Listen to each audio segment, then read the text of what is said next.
Dear students, നമ്മൾ last class number 5 നമ്മൾ എടുത്ത് നിർദ്ദേശിച്ച ടോട്ടൽ ഇന്റേണൽ റിഫ്ലക്ഷൻ ആണ്.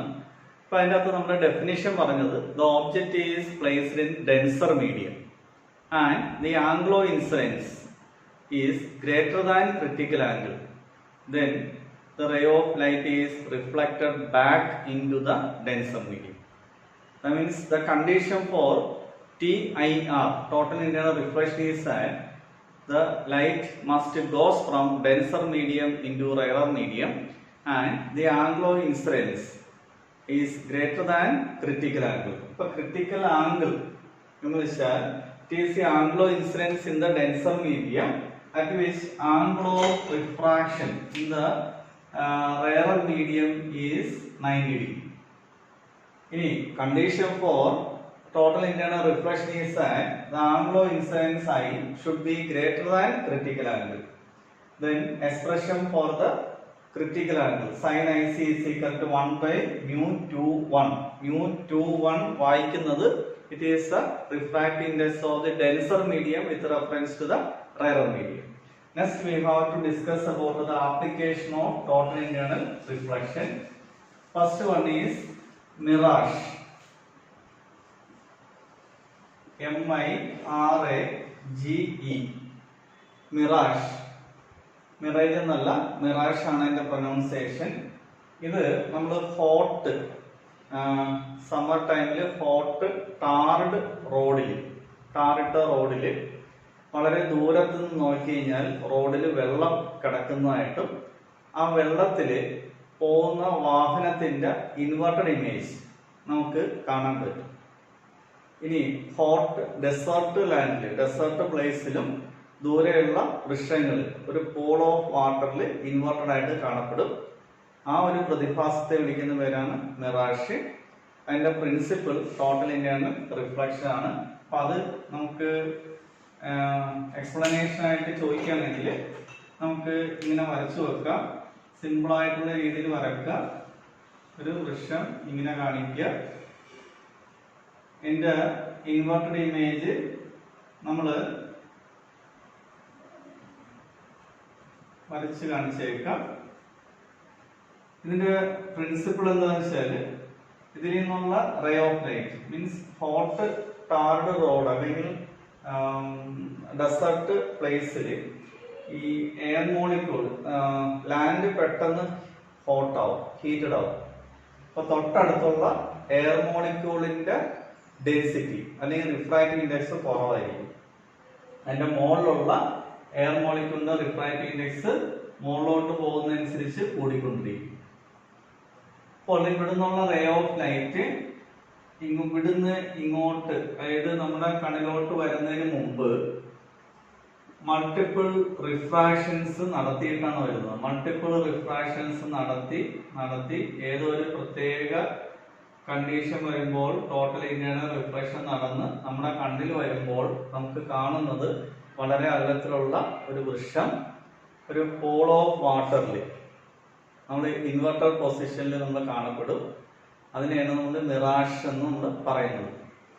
ഇനി നെക്സ്റ്റ് ആപ്ലിക്കേഷൻ അല്ലെങ്കിൽ ഇതിന്റെ കോൺസിക്വൻസസ് ലൂമിങ് എന്ന് പറയും.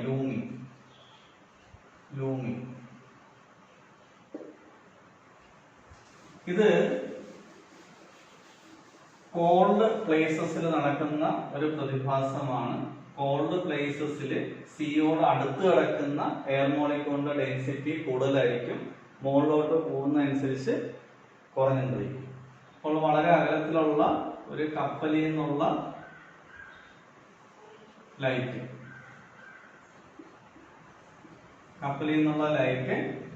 ഡെൻസർ മീഡിയത്തിൽ നിന്ന് റയറർ മീഡിയത്തിലോട്ട് മുകളിലോട്ട് പോകുന്ന മീൻസ് റയറർ മീഡിയത്തിലോട്ടാണ് പോകുന്നത്. അപ്പൊ ഇങ്ങനെ വരുമ്പോൾ ടോട്ടൽ ഇന്റേണൽ റിഫ്ലക്ഷൻ നടത്തി നമ്മുടെ കണ്ണിൽ വരുമ്പോൾ നമുക്ക് കാണാൻ പറ്റുന്നത് വളരെ അകലത്തിലുള്ള ആ കപ്പല്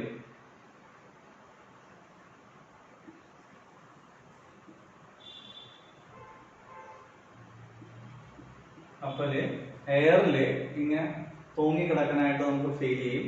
അപ്പൊ ആ ഒരു പ്രതിഭാസത്തെ വിളിക്കുന്ന പേര് ലൂമിങ് എന്നാണ്. അതിന്റെ പ്രിൻസിപ്പിൾ ചോദിച്ചു കഴിഞ്ഞാൽ ടോട്ടൽ ഇൻറ്റേർണൽ റിഫ്ലക്ഷൻ ആണ്. ഇപ്പൊ രണ്ട് കാര്യങ്ങൾ, മിറാഷും ലൂമിങ്ങും. മിറാഷ് നടക്കുന്നത് ഹോട്ട് ടാർഡ് റോഡിലും അല്ലെങ്കിൽ ഹോട്ട് ഡെസേർട്ട് ഏരിയയിലും, ലൂമിങ് നടക്കുന്നത് കോൾഡ് പ്ലേസസിലുമാണ്. ഇനി നെക്സ്റ്റ്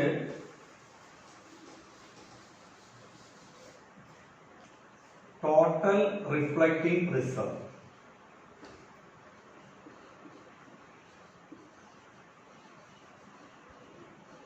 റിഫ്ലക്റ്റിംഗ് പ്രിസം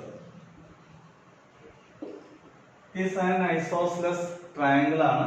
അതിന്റെ ആംഗിൾ ഓഫ് ഇൻസിഡൻസ് അല്ലെങ്കിൽ angle of the prism less than 45 degree ഉള്ള പ്രിസത്തെയാണ് നമ്മൾ ടോട്ടൽ റിഫ്ലക്റ്റിംഗ് പ്രിസം എന്ന് പറയുന്നത്. അതിന്റെ ആപ്ലിക്കേഷൻ എന്തൊക്കെയാന്ന് നോക്കാം. ഇവിടെ ഒരു ഓബ്ജക്റ്റ്, ഇത് നിങ്ങൾക്ക് പരീക്ഷയ്ക്ക് ഇങ്ങനെ കംപ്ലീറ്റ് ചെയ്യാനായിട്ട് ചോദിക്കും. അപ്പൊ ഈ റേ ഓഫ് ലൈറ്റ് പ്രിസത്തിൽ വന്ന് വീണ് ഇവിടെ angle of incidence greater than 45 degree അല്ലെങ്കിൽ ഈക്വൽ ടു 45 ഡിഗ്രി ആയിരിക്കും. അപ്പൊ 45 ഡിഗ്രി മീൻസ് അതിന്റെ ക്രിട്ടിക്കൽ ആംഗിളിനേക്കാൾ കൂടുതലായിരിക്കും. അപ്പൊ അത് റിഫ്രാക്ഷന് പകരം റിഫ്ലക്ഷൻ നടത്തി നമ്മുടെ കണ്ണിൽ വരുമ്പോൾ നമുക്ക് അതിന്റെ ഇൻവെർട്ടർ ഇമേജ് കാണാൻ പറ്റും. അപ്പൊ ഇവിടെ എത്ര ഡിഗ്രി ടേൺ ചെയ്തതായിട്ട് നമുക്ക് പറയാം? ഇവിടെ 90 ഡിഗ്രി തിരിച്ചു, ഇവിടെയും 90 ഡിഗ്രി തിരിച്ചു. അപ്പോൾ ഇവിടെ ആ ഇൻസിഡന്റ് റേയിനെ 180 ഡിഗ്രിയിലോട്ട് ടേൺ ചെയ്തു. അപ്പോൾ ഒരു application turn the light through 180 degree. ഇനി 90 ഡിഗ്രിയിൽ ടേൺ ചെയ്ത കാര്യം നിങ്ങൾക്ക് വരച്ച് കാണിക്കാൻ ചോദിച്ചു കഴിഞ്ഞാൽ, ഈ റേ ഓഫ് ലൈറ്റ് ഈ ഓബ്ജക്റ്റിൽ നിന്ന് ഇവിടെ വന്ന് വീണു. ഇവിടെ വന്ന് വീണ ലൈറ്റ് ടോട്ടൽ ഇൻറ്റേർണൽ റിഫ്ലക്ഷൻ നടത്തി ഇവിടെ വരും. ഇവിടുന്ന് നിങ്ങളുടെ ടോപ്പിൽ നിന്നുള്ള റേ ആണ്, അത് ഇവിടെയാണ് വന്നത്. അപ്പൊ നമുക്ക് ഇവിടെ വരക്കാം.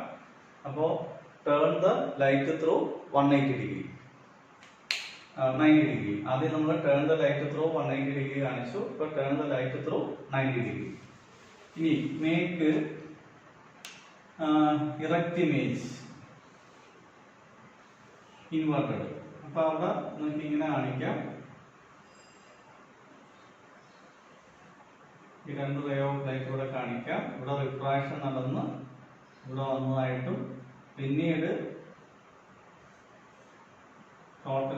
ഇവിടെ ടോട്ടൽ ഇൻറ്റേർണൽ റിഫ്ലക്ഷൻ നടക്കും. ഇവിടെ ഇറക്റ്റ് ഇമേജ് ആണ്. ഇവിടെ വരുമ്പോൾ ഇൻവെർട്ടഡ് ഇമേജ് ആക്കാം, അല്ലെങ്കിൽ ഇൻവെർട്ടഡ് ഇമേജിനെ നമുക്ക് ഇറക്റ്റ് ഇമേജ് ആക്കി മാറ്റാൻ പറ്റും. ഇതിങ്ങനെയാണ് വരച്ച് കാണിക്കുന്നത്. അപ്പൊ ഇങ്ങനെ പല രീതിയിൽ നമ്മൾ ടോട്ടൽ റിഫ്ലക്റ്റിംഗ് പ്രിസം വരച്ച് കാണിക്കാം. പിന്നെ സാധാരണ മിററും ഇത് നമ്മളുടെ വ്യത്യാസമാണത്, ഇതിന്റെ ലൈഫ് വളരെ കൂടുതലായിരിക്കും. സാധാരണ മിററിന്റെ പ്രശ്നം വെച്ചാൽ ആ സിൽവറിങ്ങിന്റെ ലൈഫ് കുറവായിരിക്കും, കുറച്ച് നാൾ കഴിയുമ്പോൾ അത് നഷ്ടപ്പെട്ടു പോകും. പിന്നെ രണ്ടാമത്തെ കാര്യം, ഒരു മിററിൽ ലൈറ്റ് വന്ന് വീണ് കഴിഞ്ഞാൽ കുറച്ച് ഭാഗത്തെ ആ മിറർ അബ്സോർവ് ചെയ്യും. അപ്പൊ കുറച്ച് എനർജിന് മാത്രമേ റിഫ്ലക്ട് ചെയ്യത്തുള്ളൂ. അപ്പോൾ ഇവിടെ അബ്സോർപ്ഷൻസ് ഒന്നും ഇല്ല, കംപ്ലീറ്റ് ആയിട്ട് ആ റേ ഓഫ് ലൈറ്റിനെ റിഫ്ലക്ട് ചെയ്യും. These are the advantages of the total reflecting prism. ഇനി ഒപ്റ്റിക്കൽ ഫൈബർ. നിങ്ങൾ മിക്കവാറും ഇപ്പൊ കേബിള് വീട്ടിൽ കണക്ഷൻ എടുക്കുമ്പോൾ ഇപ്പം ഒപ്റ്റിക്കൽ ഫൈബർ OFC എന്ന് പറഞ്ഞ കേബിളാണ് ഇട്ട് പോയിരിക്കുന്നത്. ഒപ്റ്റിക്കൽ ഫൈബർ കേബിൾ എന്നാണ് അതിന്റെ പറയുന്ന ഒരു OFC. BSNL ആണ് ആദ്യം തുടങ്ങി വെച്ചത്, ഇപ്പൊ ജിയോ ആയി. എല്ലാം ഒപ്റ്റിക്കൽ ഫൈബർ കേബിൾ വഴിയാണ് നമ്മുടെ വീട്ടിലോട്ട് ഇൻഫർമേഷൻ വരുന്നത്. അപ്പോൾ ഒപ്റ്റിക്കൽ ഫൈബർ എന്ന് പറയുന്നത് it is A strands of glass or fibre ആണ്. പ്ലാസ്റ്റിക് ഉപയോഗിച്ച് ഉണ്ടാക്കാറുണ്ട്. അപ്പോൾ അതിന്റെ ഒരുപാട് ഗ്ലാസ് ആകുമ്പോഴുള്ള പ്രശ്നം വെച്ചാൽ ഒടിഞ്ഞു പോയി കഴിഞ്ഞാൽ പിന്നീട് നമുക്ക് ജോയിൻ ചെയ്യാനായിട്ടൊക്കെ സാധാരണ കോപ്പർ വയർ പോലെയൊന്നും നടക്കത്തില്ല. ഇത് ഹൈലി എക്സ്പെർട്ട് ആയിട്ടുള്ള ആൾക്കാർ വന്നിട്ടാണ് ഇത് ചെയ്തു തരുന്നത്. ഒരു ജെൽ ടൈപ്പ് വസ്തു ഗ്ലാസിനകത്തുണ്ട്. അപ്പോൾ ഇത് നമ്മുടെ വീടുകളിലൊക്കെ ഉപയോഗിക്കുന്നത് ഫൈബർ വെച്ചിട്ടുള്ള ഒപ്റ്റിക്കൽ ഫൈബർ കേബിളായിരിക്കും. പിന്നെ എൻഡോസ്കോപ്പി എന്ന് പറഞ്ഞ ടേം നിങ്ങൾ കേട്ട് കാണും. കോളനോസ്കോപ്പി, എൻഡോസ്കോപ്പി, നിങ്ങൾ വയറിനകത്തുള്ള പരിശോധന, അത് ഒപ്റ്റിക്കൽ ഫൈബർ കേബിൾ ഉപയോഗിച്ചിട്ടാണ് പരിശോധന നടത്തുന്നത്. പിന്നെ കീ ഹോൾ സർജറി, അപ്പോൾ അതൊക്കെ ഉപയോഗിക്കുന്നത് ഒപ്റ്റിക്കൽ ഫൈബർ കേബിൾ വെച്ചിട്ടാണ് നടക്കുന്നത്. അപ്പോൾ optical fibre cable is made of glass or fibre ആണ്. It has two part. The inner core അല്ലെങ്കിൽ കോർ എന്ന് വിളിക്കാം. ആ ഇന്നർ പാർട്ടിനെ കോർ എന്ന് വിളിക്കാം. അതിന്റെ മുകളിൽ ഒരു ലെയർ ഉണ്ട്, അതിനെ ക്ലാഡിംഗ് എന്നാണ് വിളിക്കുന്നത്. ക്ലാഡിംഗ് ഇതിനെ വിളിക്കുന്ന ഒരു ക്ലാഡി. അതിന്റെ റിഫ്രാക്റ്റീവ് ഇൻഡെക്സ് N2 ആയിട്ട് എടുക്കാം. ഇതിന്റെ കോർ റിഫ്രാക്റ്റീവ് ഇൻഡെക്സ് N1 ആയിട്ട് എടുക്കാം. μ1 അല്ലെങ്കിൽ N1 എന്തോ ആയിക്കോട്ടെ. ഇനി ഇവിടത്തെ കണ്ടീഷൻ ഈ N1 ഗ്രേറ്റർ ദാൻ N2 ആയിരിക്കണം. അതായത് കോറിന്റെ റിഫ്രാക്റ്റീവ് ഇൻഡെക്സ് ക്ലാഡിങ്ങിന്റെ റിഫ്രാക്റ്റീവ് ഇൻഡെക്സിനേക്കാൾ കൂടുതലായിരിക്കണം. ഈ റേ ഓഫ് ലൈറ്റിനകത്തേക്ക് കയറി കഴിഞ്ഞാൽ മൾട്ടിപ്പിൾ റിഫ്ലക്ഷൻ, ഇന്റേണൽ റിഫ്ലക്ഷൻ നടത്തി ഇതിന്റെ പുറത്തേക്ക് വരും. എത്ര ദൂരം വേണമെങ്കിലും അറ്റിന്യൂവേഷൻ, അല്ലാതെ എനർജി നഷ്ടമില്ലാതെ ഈ ലൈറ്റ് വേവ്സിന് സഞ്ചരിക്കാൻ പറ്റും. അപ്പോൾ ഇതാണ് ഒപ്റ്റിക്കൽ ഫൈബർ കേബിളിന്റെ സ്ട്രക്ചർ. അതിന്റെ ക്ലാഡിംഗ് കാണിക്കണം, കോർ കാണിക്കണം, refractive index of the core greater than refractive index of the cladding. ഇത്രയും കാര്യങ്ങൾ നിങ്ങൾ അതിൻ്റെ അകത്ത് മാർക്ക് ചെയ്യുക. ഇനി നെക്സ്റ്റ് ആപ്ലിക്കേഷൻ, ഇത്രയാണ് അതിന്റെ മെയിൻ ആയിട്ട് ആപ്ലിക്കേഷൻ. എനിക്ക് ക്വസ്റ്റ്യൻ ചോദിക്കാം. ഇപ്പൊ ഒരു ഗ്ലാസിനുള്ളിൽ എയർ ബബിൾ അല്ലെങ്കിൽ ബോട്ടിനുള്ളിൽ എയർ ബബിൾ ഉണ്ടെങ്കിൽ എയർ ബബിള് ലൈറ്റ് വന്ന് വീഴുമ്പോൾ ഇങ്ങനെ നല്ലോണം ഗ്ലേസിംഗ് ആയിട്ട് നിങ്ങൾക്ക് കാണാൻ പറ്റും, നല്ലോണം തിളങ്ങി കാണാൻ പറ്റും. അപ്പൊ അതിന്റെ കാരണം എന്താണെന്ന് നോക്കാം. ഇതിനകത്ത് ഈ ലൈറ്റ് അകത്തേക്ക് കയറി കഴിഞ്ഞാൽ പോകുന്നത് വാട്ടർ ടു എയർ ആണ്. Water to air. അപ്പോൾ വാട്ടർ ഡെൻസർ ആണ്, എയർ എന്ന് പറയുന്നത് റെയറർ മീഡിയം ആണ്. അപ്പോൾ നേരത്തെ നമ്മൾ പറഞ്ഞ പോലെ ഏതൊരു പ്രത്യേക ആംഗിളിന് അത് റിഫ്രാക്ഷൻ ഉണ്ടാകത്തില്ല, പകരം റിഫ്ലക്ഷൻ ഉണ്ടാവും. അപ്പൊ അവിടെ ലൈറ്റ് റിഫ്ലക്ട് ചെയ്ത് നമ്മുടെ കണ്ണിലോട്ട് വരും. അപ്പൊ ഒരുപാട് ലൈറ്റ് ഒരേ സമയത്ത് കണ്ണിലോട്ട് വരുമ്പോൾ ആ ഭാഗമൊക്കെ നമുക്ക് തിളങ്ങി കാണാൻ പറ്റും. അപ്പൊ അവിടെ നടക്കുന്ന പ്രോസസ്സ് ടോട്ടൽ ഇന്റേണൽ റിഫ്ലക്ഷൻ. ഇത് തന്നെയാണ് നമ്മൾ ഡാമിന്റെ അവിടെയൊക്കെ നിൽക്കുമ്പോൾ, ഡാം തുറക്കുന്ന സമയത്ത് നിങ്ങൾക്കറിയാം വെള്ളത്തിന്റെ കളറ് വൈറ്റിഷ് ആയിട്ട് അല്ലെങ്കിൽ തിളങ്ങിയൊക്കെ കാണാൻ പറ്റും. അവിടെ നടക്കുന്ന ടോട്ടൽ ഇന്റേണൽ റിഫ്ലക്ഷൻ ആണ്. ഇനി അടുത്തത് നിങ്ങൾക്ക് പലപ്പോഴും എക്സ്പെരിമെന്റ് ഒക്കെ ചെയ്ത് നോക്കാൻ പറ്റുന്ന ഒരു കാര്യം തന്നെയാണ്. ഇത് ചെയ്ത് നോക്കിയെങ്കിലാണ് നമുക്കത് മനസ്സിലാകത്തുള്ളൂ. മെഴുകുതിരിയോ അല്ലെങ്കിൽ മണ്ണെണ്ണ വിളക്കോ ഉപയോഗിച്ച്, അല്ലെങ്കിൽ നമ്മൾ ആഷ് ഗ്ലാസ്സിൽ, അല്ലെങ്കിൽ ഗ്ലാസ് ആണ് ഏറ്റവും നല്ലത്. ഗ്ലാസ് റോഡില് നല്ലോണം ആ കറുത്ത കാർബൺ ആഷ് പിടിപ്പിക്കുക. മണ്ണെണ്ണ വിളക്കിൽ കാണിച്ചു കഴിഞ്ഞാൽ കാർബൺ കരി അതിൻ്റെ അകത്ത് വരും. ആ കരിയുള്ള ആ മണ്ണെണ്ണ ആ ഭാഗം നമ്മൾ വെള്ളത്തിലോട്ട് ഇറക്കി വെക്കാന്നുണ്ടെങ്കിൽ ഇവിടെ ഇങ്ങനെ വെട്ടിത്തിളങ്ങി നിൽക്കുന്നതാണ്. ആ വെട്ടിത്തിളങ്ങി നിൽക്കുന്നതിന്റെ കാരണം ആ സൂട്ട് ഓഫ് ബ്ലാക്ക് ആഷിൽ എയർ മോളിക്യൂള് അറ്റാച്ച് ചെയ്യും. എയർ മോളിക്യൂള് ഫോം ചെയ്തിട്ട് അത് ഈ വെള്ളവും ആ ആഷുമായിട്ട് ടച്ച് ചെയ്യാത്ത രീതിയിൽ നിൽക്കും. അപ്പൊ അവിടെ സംഭവിക്കുന്നത്, അവിടെ ലൈറ്റ് പോകുന്നത് വാട്ടർ ടു ദാറ്റ് എയർ മോളിക്യൂളാണ്. Water to that air molecule means denser to rarer medium ആണ്. അപ്പൊ ആംഗിൾ ഇൻസിഡൻസ് അവിടെ ഗ്രേറ്റർ ദാൻ ക്രിട്ടിക്കൽ ആംഗിൾ ആണെങ്കിൽ അവിടെ ലൈറ്റ് റിഫ്രാക്ഷൻ നടത്തുന്നില്ല, പകരം റിഫ്ലക്ഷൻ നടത്തി നമ്മുടെ കണ്ണിലോട്ട് വരും. അപ്പൊ ആ ഭാഗം എന്തായിട്ട് കാണപ്പെടും? നല്ലോണം ഗ്ലേസിംഗ് ആയിട്ട്, നല്ല ഗ്ലിറ്ററിംഗ് ആയിട്ട് കാണപ്പെടും. ഇനി അടുത്ത നോക്കുക, ബ്രില്യൻസി ഓഫ് ദ ഡയമണ്ട്.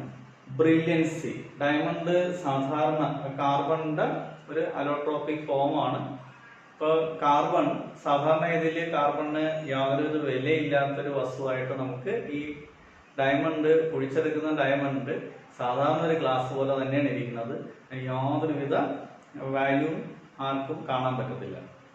പക്ഷേ ആർക്കിടെക്ചറന്മാര് ഇപ്പൊ പണ്ടത്തെ കാലമല്ല, ഇപ്പൊ ലേസർ ഉപയോഗിച്ചിട്ടാണ് കട്ട് ചെയ്യുന്നത്. ലേസർ ഉപയോഗിച്ച് ഒരു പ്രത്യേക രീതിയിൽ കട്ട് ചെയ്ത് കഴിഞ്ഞാൽ, പ്രത്യേക ആംഗിളിലാണ് അവർ കട്ട് ചെയ്യുന്നത്. ആ ആംഗിളിൽ കട്ട് ചെയ്ത് കഴിഞ്ഞാൽ ഇതിനകത്തേക്ക് കടക്കുന്ന ലൈറ്റ്, കാരണം ഡയമണ്ടിന്റെ ആംഗിൾ ഓഫ് ക്രിട്ടിക്കൽ ആംഗിൾ 24 ഡിഗ്രിയാണ്. ഏറ്റവും ഹയസ്റ്റ് റിഫ്രാക്റ്റീവ് ഇൻഡെക്സ് ഉള്ള ഒരു വസ്തുവാണ് diamond.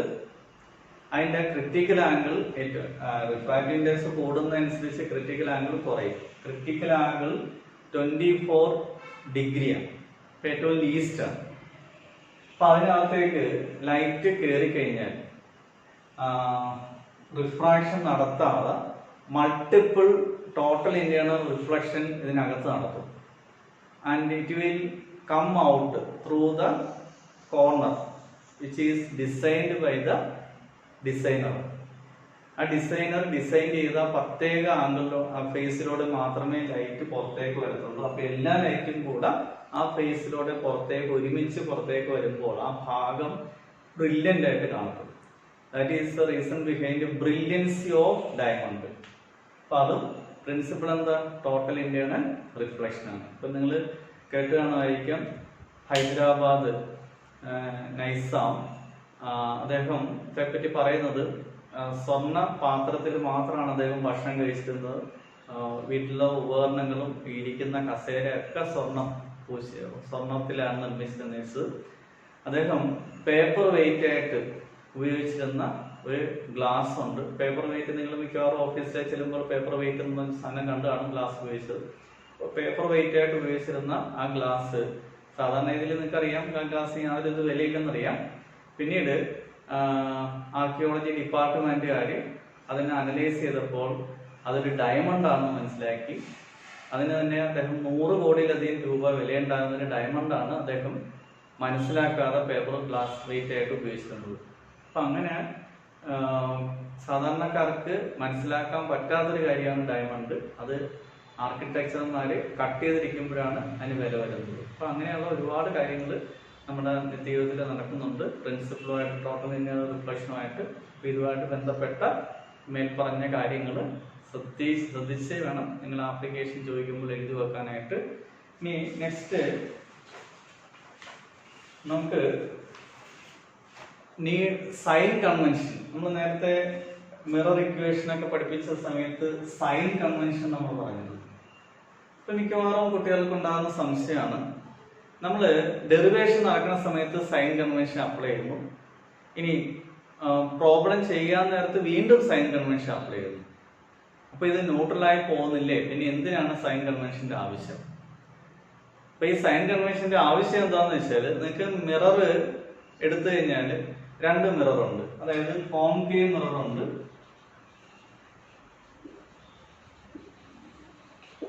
Concave mirror virtual ഇമേജും form ചെയ്യും, റിയൽ ഇമേജും ഫോം ചെയ്യും. ഇനി കോൺവെക്സ് മിറർ, അത് വെർച്വൽ ഇമേജ് മാത്രമേ ഫോം ചെയ്യത്തുള്ളൂ. ഇനി കോൺവെക്സ് ലെൻസ്, അവിടെ വെർച്വൽ ഇമേജ് ഫോം ചെയ്യും, റിയൽ ഇമേജും ഫോം ചെയ്യും. Concave lens, virtual image. ഇപ്പൊ നോക്കുക, കോൺകേവ് മിറർ എന്നുള്ളത് വെർച്വൽ ഇമേജും ഫോം ചെയ്യും, റിയൽ ഇമേജും ഫോം ചെയ്യും. കോൺവെക്സ് മിറർ വെർച്വൽ ഇമേജും ഫോം ചെയ്യും. Convex lens virtual image form ചെയ്യും, റിയൽ ഇമേജ് ഫോം ചെയ്യും. Concave lens virtual image form ചെയ്യും. അപ്പോൾ ഇവിടെ 2, ഇവിടെ 1, ഇവിടെ 2, ഇവിടെ 1, മൊത്തം നമുക്ക് പറയാം 6. അതായത് നമുക്ക് എത്ര ഡെറിവേഷൻ നടത്തേണ്ടി വരും നോക്കുക. കോൺകേവ് മിററിന് സൈൻ കൺവെൻഷൻ ഉപയോഗിച്ചില്ലെങ്കിൽ കോൺകേവ് മിററിന് വെർച്വൽ ഇമേജിനും ഒരു മിറർ ഫോർമുല ഉണ്ടാക്കണം, റിയൽ ഇമേജിനും ഒരു ഫോർമുല ഉണ്ടാക്കണം, കോൺവെക്സ് മിററിന് ഒരു ഫോർമുല ഉണ്ടാക്കണം. അപ്പോ മിറർ മാത്രം എടുത്തു കഴിഞ്ഞാൽ 3 ഫോർമുല നിങ്ങൾ ഓർത്തിരിക്കണം. ഇനി കോൺവെക്സ് ലെൻസ് ഉപയോഗിച്ച് കഴിഞ്ഞാൽ ഇവിടെ 2 ഫോർമുല ഡെറിവ് ചെയ്യണം, ഇവിടെ ഒരു ഫോർമുല ഡെറിവ് ചെയ്യണം. അപ്പൊ മൊത്തം 6 ഡെറിവേഷൻസ് നിങ്ങൾ പഠിക്കണം. ഇനി സൈൻ കൺവെൻഷൻ നമ്മൾ ഉപയോഗിച്ച് കഴിഞ്ഞാൽ ഒരു മിറർ ഇക്വേഷൻ ഡെറിവ് ചെയ്യണം, ഒരു ലെൻസ് ഇക്വേഷൻ ഡെറിവ് ചെയ്യണം. ലെൻസ് ഇക്വേഷൻ അപ്പൊ നമുക്ക് എത്ര എണ്ണം പഠിച്ചാൽ മതി? രണ്ടെണ്ണം പഠിച്ചാൽ മതി. നേരെ മറിച്ച് സൈൻ കൺവെൻഷൻ നമ്മൾ ഉപയോഗിച്ചില്ലെങ്കിൽ എത്ര ഫോർമുല? 6 ഫോർമുല ഉപയോഗിക്കണം. അത് ഡിഫിക്കൽട്ട് ആയ കാര്യമാണ്, ഓർത്തിരിക്കുന്നത്. ഇനി സൈൻ കൺവെൻഷൻ പ്രോബ്ലം ചെയ്യാൻ നേരത്ത് ഉപയോഗിക്കണം എന്ന് ഞാൻ പറഞ്ഞപ്പോൾ അവിടെ അൺനോൺ ക്വാണ്ടിറ്റിക്ക് നമ്മൾ ഒരു സൈനും കൊടുക്കണ്ട. പ്രോബ്ലം ചെയ്ത് കഴിയുമ്പോൾ ഓട്ടോമാറ്റിക്കായിട്ട് സൈൻ വരും. ഇനി തന്നിരിക്കുന്ന ക്വാണ്ടിറ്റീസ് അതിന് സൈൻ കൊടുക്കണം. അപ്പൊ ആവശ്യമുള്ള ക്വാണ്ടിറ്റീസിന് മാത്രം നമ്മൾ സൈൻ കൊടുത്താൽ മതി. ഡെറിവേഷൻ നടത്തുന്ന സമയത്ത് സൈൻ കൺവെൻഷൻ നമ്മൾ ഉപയോഗിച്ചിട്ടാണ് ഡെറിവ് ചെയ്യുന്നത്. ഇനി പ്രോബ്ലം ചെയ്യാൻ നേരത്ത് തന്നിരിക്കുന്ന ക്വാണ്ടിറ്റീസിന് സൈൻ കൊടുക്കുക. നേരെ മറിച്ച് കാണാനുള്ള ക്വാണ്ടിറ്റീസിന് സൈൻ കൊടുക്കണ്ട. ചെയ്ത് കഴിയുമ്പോൾ ഓട്ടോമാറ്റിക്കായിട്ട് സൈൻ വന്നു. Okay, that is the need of sine convention. Next we have to derive a formula. അതായത് നമ്മളിപ്പോൾ പഠിക്കാൻ പോണത് വളരെ ഇമ്പോർട്ടന്റ് ആയിട്ടൊരു ഡെറിവേഷൻ നോട്ടാണ്. അപ്പൊ അതിന്റെ പേര് ലെൻസ് മേക്കേഴ്സ് ഫോർമുല എന്നാണ്. ഇപ്പൊ lens makers formula, lens makers ആ പേരിന്റെ അകത്ത് തന്നെ ഉണ്ട്. ലെൻസ് ഉണ്ടാക്കാനായിട്ട് സഹായിക്കുന്ന ഒരു ഫോർമുലയാണ്. അതുകൊണ്ടാണ് അതിന് ലെൻസ് മേക്കേഴ്സ് ഫോർമുല എന്ന് പറയുന്നത്. ആ ലെൻസ് മേക്കേഴ്സ് ഫോർമുല നമുക്ക് ഡെറൈവ് ചെയ്യാനായിട്ട് നമുക്കൊരു ഡെറിവേഷൻ, നമുക്ക് 2 ഫോർമുല ആവശ്യമാണ്. ആ 2 ഫോർമുലയാണ് നമ്മൾ അടുത്ത ഡെറിവേഷൻ നടത്താൻ പോണത്. അപ്പൊ നമ്മൾ അടുത്ത ക്ലാസ്സിൽ ഞാൻ അതായിട്ട് ഇടാം. കാരണം ഇത് ഒറ്റ ക്ലാസ് കൊണ്ട് നമുക്കിപ്പോ കുറച്ച് സമയം മാത്രമേ ഉള്ളൂ. ആ സമയം കൊണ്ട് നമുക്ക് ആ ഡെറിവേഷൻ ചെയ്ത് തീരത്തില്ല. അടുത്ത ക്ലാസ്സിൽ ഞാൻ എടുത്തിരുന്നതാണ്. അപ്പോൾ ഇനിയുള്ള ഡെറിവേഷൻ നടക്കുന്ന സമയത്ത് നിങ്ങളുടെ കയ്യിൽ പേന, പേപ്പർ, സ്കെയില് ഇതൊക്കെ വേണം. കാരണം ഡെറിവേഷൻ നിങ്ങൾ നല്ലോണം എഴുതി തന്നെ പ്രാക്ടീസ് ചെയ്ത് പോകണം. Okay, good bye.